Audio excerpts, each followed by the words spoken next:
नमस्कार विद्यार्थी मित्रांनो, आपल्या सर्वांचं स्वागत आहे जीके फॉर मराठी या एज्युकेशनल चॅनलवर.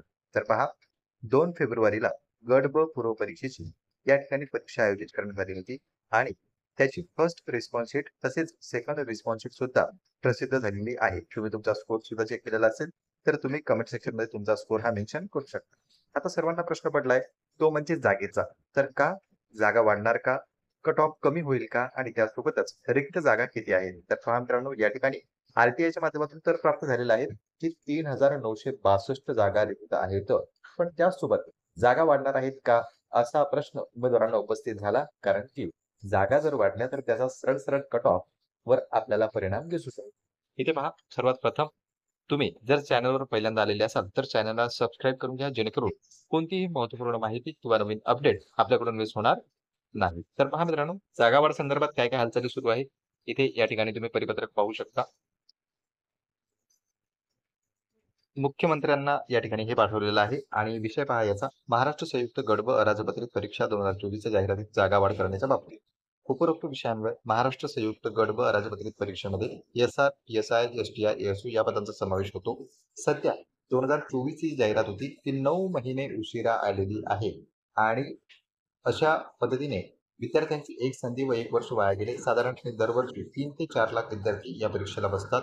विद्यार्थी संख्येच्या मानाने पदांची संख्या खूपच कमी आहे. विद्यार्थ्यांनी आर-टी-आय मधून मिळालेल्या माहितीनुसार विद्यार्थ्यांनी आर-टी-आय टाकला होता आणि त्यानुसार मिळालेल्या माहितीनुसार एस-आरचं 40, पी-एस-आयच्या 2,959, एस-टी-आयच्या 963 एवढ्या जागा रिक्त आहेत आणि 2024च्या जाहिरातीत एस-आर 0, एस-आय 216, एस-टी-आय 209, ए-एस-ओ 55 अशा एकूण 480 जागांसाठी फक्त जाहिरात आलेली आहे.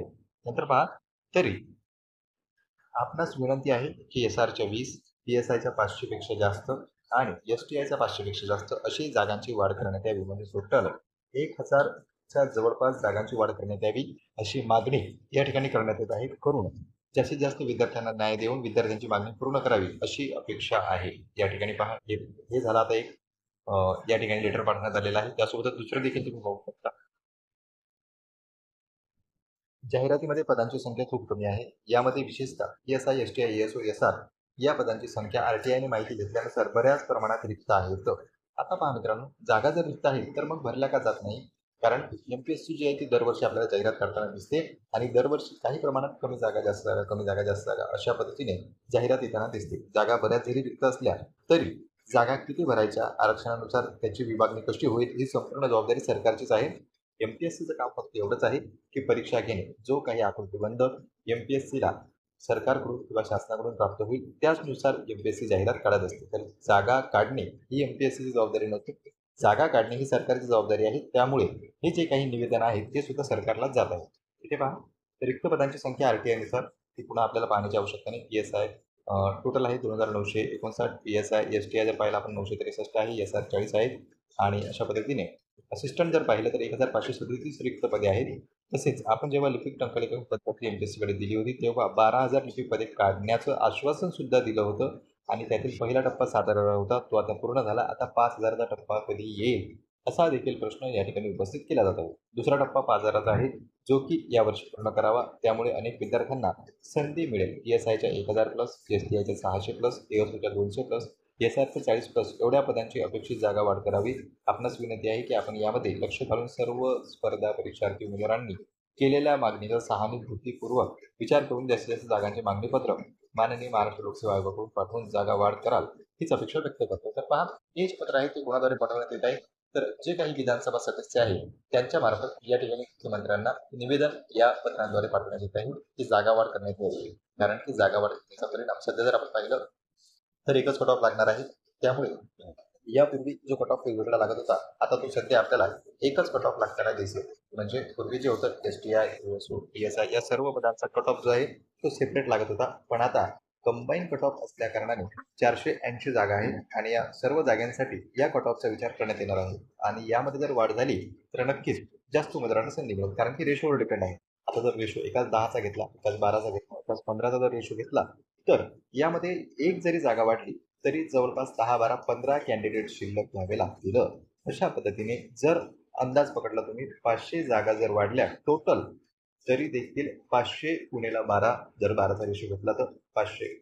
किमान जर 10चा जरी रेशो घेतला तरी 5000 विद्यार्थी या ठिकाणी मुख्य परीक्षेसाठी पात्र होतील. म्हणूनच जागा वाढ करणं या ठिकाणी विद्यार्थी त्याची विनंती करत आहेत. तुम्हाला किती मार्क्स आहेत ते तुम्ही मेन्शन करू शकता आणि जर जागा वाढल्या तर कट ऑफ नक्की कमी जाईल. सध्या जो काही कट ऑफचा अंदाज आहे, कोणी सांगत आहे 60, कोणी 65, कोणी 70 पर्यंत बोलत आहेत. पण पहा मित्रांनो, या ठिकाणी तुम्हाला जर 50 गुण असतील, किती किमान 50 गुण असतील, असं नाही की तुमचा रिझल्ट येणारच आहे, पण 50 किंवा त्यापेक्षा जास्त जर गुण असतील तर तुम्ही मेन्सची तयारी सुरू करावी. मेन्सची तयारी सुरू करा म्हणजे काय? इंग्लिश किंवा मराठी किंवा GS तुमचा जे सब्जेक्ट तुम्हाला इतर परीक्षेला देखील कामं पडतील, त्या विषयाचा अभ्यास तुम्ही करायला हवा. म्हणजे ही परीक्षा असो किंवा याच्यानंतर येणारी मुख्य परीक्षा असो, त्या ठिकाणी तुमचा गोंधळ उडणार नाही, धांदल उडणार नाही. कारण की कट ऑफ जर कमी लागला, बरेच जण म्हणत आहे कट ऑफ जास्त लागणार आहे आणि शक्यता ही आहे कट ऑफ जास्तही लागू शकतो. पण जर कदाचित कट ऑफ कमी आला आणि तुम्ही मेन्ससाठी पात्र ठरले, तर या ठिकाणी तुम्ही मेन्ससाठी तयार असणं गरजेचं आहे. म्हणूनच 50 किंवा त्यापेक्षा जास्त तुम्हाला मार्क्स असतील तर नक्की तुम्ही मेन्सकडे लक्ष द्यावे. पूर्ण लक्ष त्यात न देता काही विषयांचा अभ्यास सुरू करावा. जसं की जर तुम्ही सरळ सेवा देत असाल तर मराठी, इंग्लिश हे तुम्ही सोबत करू शकता. तर त्याचा फायदा तुम्हाला मेन्सलाही होणार आहे. गट क ची परीक्षा जर देत असाल, GSचा विषय जर तुमचा असेल तर GSचा फायदा तुम्हाला तिकडेही होणार आहे आणि इंग्लिश मराठीचा फायदा तुम्हाला सरळ सेवेमध्येही दिसून येऊ शकतो. तर अशा पद्धतीने तुम्ही मेन्सचा अभ्यास जो आहे तो सुरू करू शकता, जेणेकरून जर तुम्ही पात्र झाले मेन्ससाठी तर ऐनवेळी धावपळ होणार नाही. आणि तुम्हाला किती मार्क्स पडलेले आहेत, फर्स्ट आन्सर की असो किंवा सेकंड आन्सर की असो, सेकंड आन्सर कीमध्ये कुठलाही बदल आयोगाकडून करण्यात आलेला नाही. एकही प्रश्न रद्द झाला नाही, एकाही प्रश्नाच्या पर्यायामध्ये सुद्धा बदल करण्यात आलेला नाही. त्यामुळे जे मार्क्स तुमचे सुरुवातीला होते तेच मार्क्स आता अंतिम आहेत आणि तेच मार्क्स या ठिकाणी कट ऑफसाठी ग्राह्य धरण्यात येतील. त्यामुळे तुम्ही जो अभ्यास आहे मेन्सचा तो सुरू करणं अपेक्षित आहे. जर तुम्हाला 50पेक्षा जास्त मार्क्स असतील तर. आणि जर जागा वाढल्या, जागा ज्यावेळी वाढतील तर नक्कीच कट ऑफ हा त्याच्याही पेक्षा कमी जाऊ शकतो. पण सध्या ज्या जागा आहेत 480 जागाचा जर आपण विचार केला तर एक्झॅक्ट कट ऑफ किती लागेल हे कोणीही सांगू शकत नाही.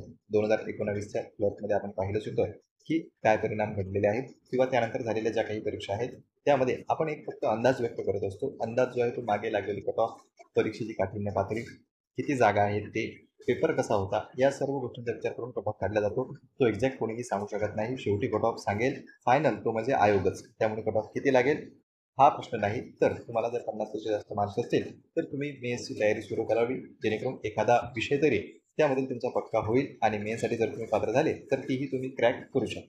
पहा मित्रांनो, या ठिकाणी आपण जागा संदर्भात ज्या काही हालचाली आहेत त्या जाणून घेतल्या. तुम्हाला काय वाटते, जागा वाढायला पाहिजे की नाही वाढायला पाहिजे हे तुम्ही कमेंट बॉक्समध्ये कमेंट करू शकता.